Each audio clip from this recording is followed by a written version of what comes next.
Si tu cherches à perdre du poids durablement et que tu luttes depuis plus d'un an, alors cette vidéo peut tout changer pour toi. Parce que c'est exactement le cas d'Anaïs, une élève qui vient tout juste de me faire confiance pour un suivi de 6 mois.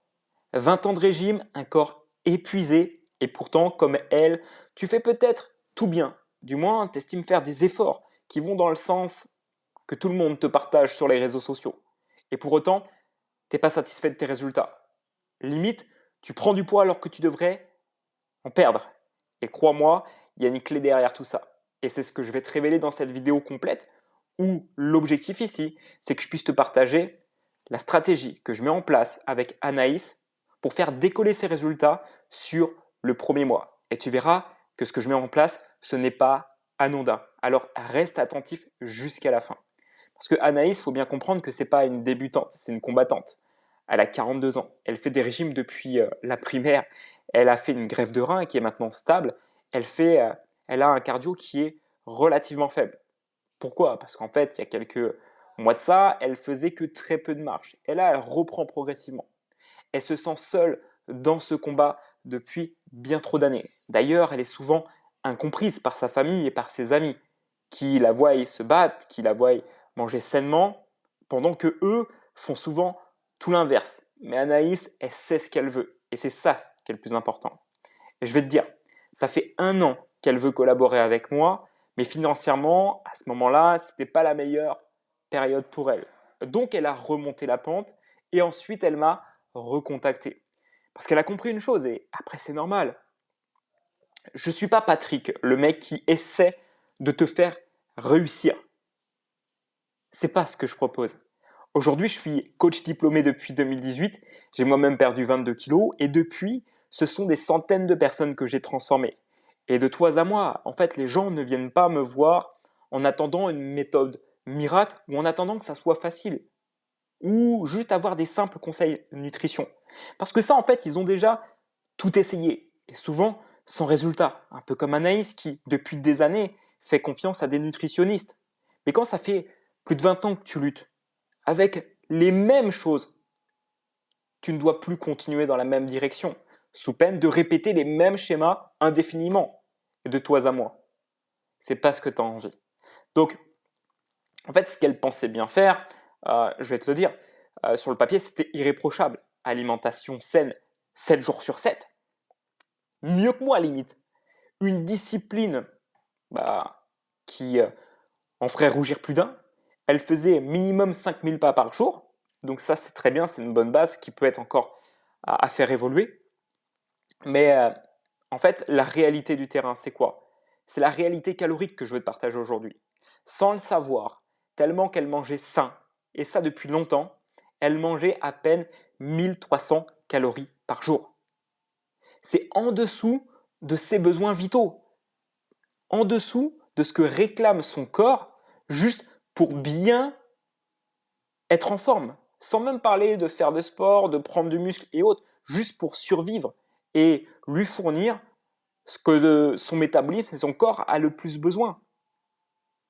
Et souvent, c'est là le piège. Et ça, depuis des années. Et il y a une nuance clé. Le problème, c'est pas d'être en déficit calorique. Le problème, c'est d'y être depuis trop longtemps. Quand tu restes trop longtemps en déficit, le problème, c'est que ton corps ne brûle plus. Il est en mode survie, en mode warning. Ce que ton corps apprend, c'est quoi du coup? Le corps, il s'adapte. Ton appétit, il va être réduit. Parce qu'en fait, tu as un phénomène qu'on appelle le phénomène d'habituation. C'est-à-dire que ton estomac, vu qu'il mange tout le temps la même chose, il a appris et puis finalement, il a pris la forme de tout ce que tu manges. Ce qui fait que même si à la fin du repas, tu as eu cette sensation d'avoir mangé assez, vu que finalement, c'est ton estomac qui s'est habitué et aussi ton métabolisme, il te réclame pas plus de nourriture parce qu'il est habitué, il est au strict minimum. Un petit peu comme quand une télé sera en veille. Elle consomme moins d'énergie que quand elle est allumée. Et c'est logique. Et c'est exactement la même chose en fait pour ton métabolisme. Et Anaïs, elle a un métabolisme qui est au ralenti. Et du coup, plutôt que perdre du gras quand elle réduit ses calories comme elle le fait actuellement, en fait, ça va être plus simple pour le corps de stocker. Parce qu'en fait, il a peur que ça va durer longtemps. Et c'est exactement ce qui se passe. Donc, si tu as beau manger moins, La réalité du terrain, c'est que ton corps il se met en mode protection. Et là, tout ce que tu vas avoir à manger, il va le stocker. Tu vas faire des efforts de plus en plus, jusqu'à limite abandonner, perdre confiance en toi, parce qu'en fait, tu produis des efforts qui ne fourniront jamais des résultats. Alors, pourquoi manger moins bloque tout? Manger moins égale perdre plus quand le corps est en alerte. C'est là que naissent, on va dire, l'effet de stagnation, de yo-yo et surtout la perte de confiance. Maintenant, voyons voir quelle est ma décision de coach au travers de ça. Parce que moi, mon but du jeu, c'est de prendre Anaïs avec ce qu'elle me partage au début, son expérience, sa propre histoire, ce que j'ai pu observer. C'est-à-dire qu'au début, quand elle démarre avec moi, il y a un questionnaire assez stratégique où je reprends un maximum d'informations sur son mode de vie, sur son activité physique, sur ses préférences alimentaires, sur concrètement qu'est-ce qu'elle mange. D'ailleurs, au début, on a un défi que elle et moi on met en place pour vraiment avoir un œil extérieur sur OK, en fait, il se passe vraiment quoi dans ton quotidien? C'est quoi ton environnement? Qu'est-ce que tu manges du matin au soir? À quelle heure? En quelle quantité? Et sans ce travail-là, tu peux faire des efforts toute ta vie sans jamais obtenir de vrais résultats. Parce que les gens qui veulent de vrais résultats, en fait, ils se penchent sur leurs réelles problématiques et ils ne repoussent pas sous le tapis leurs problèmes. Ils les affrontent en fait en permanence. Donc la stratégie avec Anaïs, elle est très simple. Vu que ça fait des années qu'elle est en mode restriction, qu'elle a fourni à moins d'énergie à son corps que ce qu'il réclame en temps normal, là mon objectif, c'est juste de la ramener à non pas un déficit calorique, mais sur une base calorique de maintien pendant minimum un mois. Et à l'issue de ce mois-là, c'est là où je prendrai la décision, ok, soit on continue sur une période de maintien parce que ça a été ultra bénéfique, et tu vas voir c'est quoi les bénéfices à la fin de faire une période de maintien, soit on revient sur un déficit calorique parce que le corps, en fait, la machine s'est relancée. Donc, ces calories de maintien, je les ai fixées à 1850 calories par jour en moyenne. Pour certaines personnes, c'est peu. Pour certaines personnes, ça peut paraître beaucoup. Anaïs, aujourd'hui, elle fait un peu moins d'1m60 pour environ 75 kg actuellement. Honnêtement, 1850 calories à 42 ans, c'est une bonne base. Elle pourrait bien sûr consommer plus de calories si on venait à augmenter son nombre de pas quotidiens, son nombre de séances. Mais en fait, je base toujours ces premières infos, cette première stratégie par rapport à ce qui se passe vraiment dans son quotidien, sans chercher à vouloir en faire plus. Ok? Arrêtez d'en faire plus, ça sert strictement à rien. Ok? Ça occasionne encore plus de problématiques. Donc concentrez-vous sur, ok, c'est quoi l'essentiel sur ce sur quoi je dois me concentrer. Donc c'est déjà 600 calories de plus que ce qu'elle a tendance à manger en moyenne. Donc 50% de plus que ses apports qu'elle consomme en temps normal. C'est énorme.